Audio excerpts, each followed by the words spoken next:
This video was brought to you by Nebula.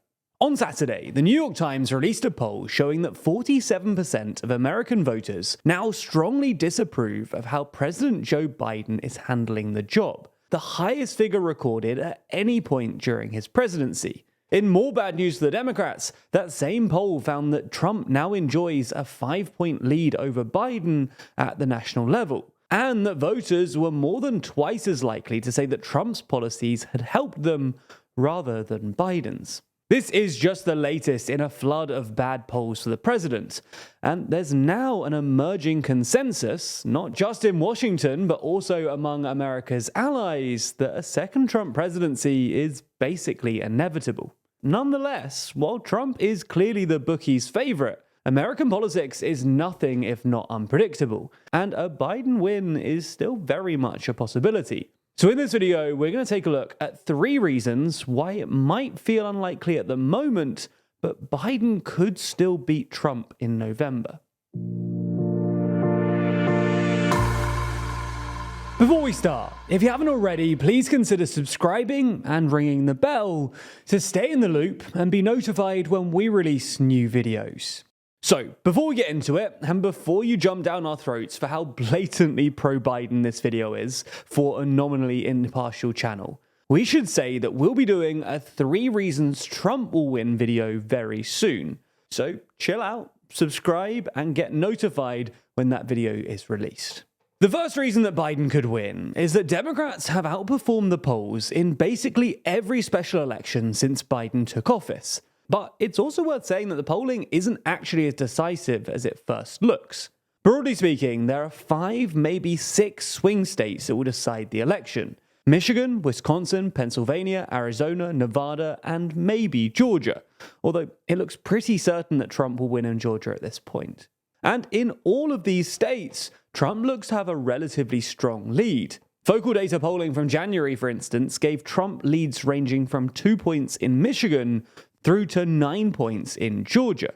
However, because Trump is more popular with politically disengaged groups, when you select only those people who are actually likely to go out and vote, Trump's lead shrinks significantly, and he actually falls behind Biden in Michigan. And at that point, these leads are sufficiently narrow to be closed out by the 10% or so of voters who say they don't yet know who they're going to vote for. And other polling suggests that these voters are more likely to swing towards Biden.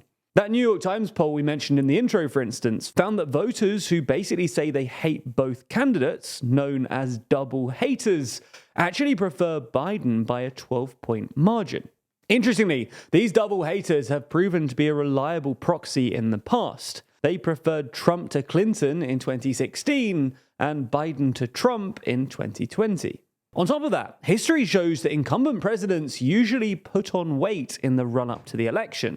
Excluding 1992, when billionaire independent Ross Perot took nearly 19% of the vote, since Reagan, presidents have tended to increase their vote share by nearly 4% in the 10 months running up to the election. This is one of the reasons that incumbent presidents usually win re-election, which is another bit of historical trivia going in Biden's favor. Anyway, the second reason that Biden could still win is the economy. And that's because the American economy is actually doing pretty well, at least by international standards. To be clear, we're not saying that America is a land of milk and honey. Inflation is still higher than the Fed's stated target of 2%. Average wages are actually slightly down on their pre-pandemic levels. And obviously, America is still one of the most economically unequal countries in the developed world. Nonetheless, America is still doing way better than most peer economies. American inflation has stayed relatively low and came down faster than it did in Europe. Unemployment is running at just 3.7%, not far off a 5-decade low, and US GDP grew at an annualized pace of about 5% in the third quarter of 2023. The S&P 500, which Donald Trump was pretty much obsessed with during his presidency, just hit a record high. And while real wages are still below pre-pandemic levels, they're nonetheless rising pretty steadily. These are numbers that most European leaders would kill for.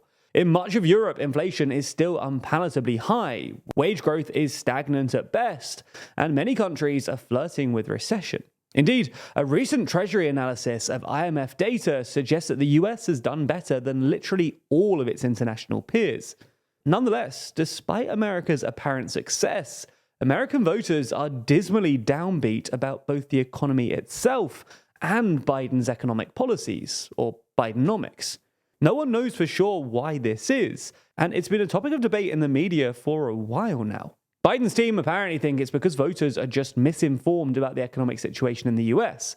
And to be fair, if you ask voters specific questions about the US economy, like have real wages grown in the past year or has inflation gone down, they do reliably get them wrong. Other analysts, though, think it's because even if GDP and wages are technically rising faster than inflation, inflation just makes things feel precarious and uncomfortable. And voters take personal credit for wage increases while blaming the government for inflation, even if the two things are linked. Or it could just be that voters have had enough of the glaring inequality in America, which means that getting by is still pretty difficult for many Americans. Anyway, whatever the case, more recent data suggests that Americans are finally cheering up about the economy. Inflation is stabilizing, and the fact that core inflation, a less volatile measure of inflation that excludes food and energy, and the measure that the Federal Reserve pays the most attention to, came in at just 2.4% last month, suggests that interest rate cuts are on the way. Similarly, consumer sentiment, a key indicator on this front, has suddenly and sharply ticked up, rising at its fastest rate in 30 years. If all goes to plan then, Biden could go into November's election just as the Fed starts cutting rates and consumer sentiment peaks, which would seriously improve his chances. The third and final reason that Biden could win is money. In short, Biden has just raised more money than Trump, and quite a lot of the money that Trump has raised is going on legal bills. According to a report from Bloomberg last week, Biden has amassed a cash pile of nearly $1 billion, including pro-Biden groups, while Trump's campaign actually lost money in January, and a recent court ruling required him to personally pay damages of over $500 million. While money is probably less decisive than it used to be, in part because advertising is less effective than it used to be, and because both Trump and Biden are known quantities, the candidate who spends the most money is still usually the one who wins. So these are three reasons that Biden could still win against Trump. Again, we're not saying that he's going to, and we'll be doing a similar video about Trump soon. So please do subscribe and ring the bell to be notified when that video comes out. If you want to keep learning and expanding your knowledge, then I'd recommend that you check out Wendover Productions' brilliant series, The Logistics of X.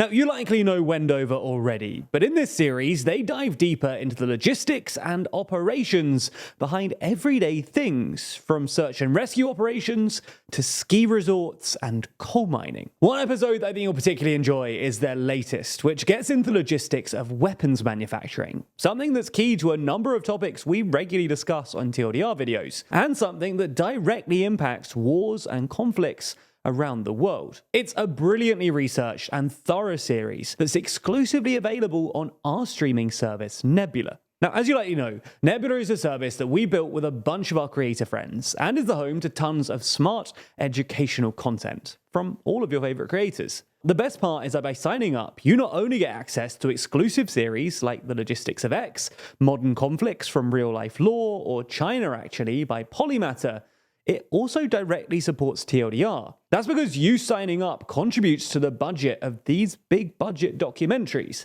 and helps us grow and expand our ambitions. So if you want to get more superb content and support TLDR, then if you sign up using the link below, you not only support us directly, but you also get Nebula for 40% off an annual plan.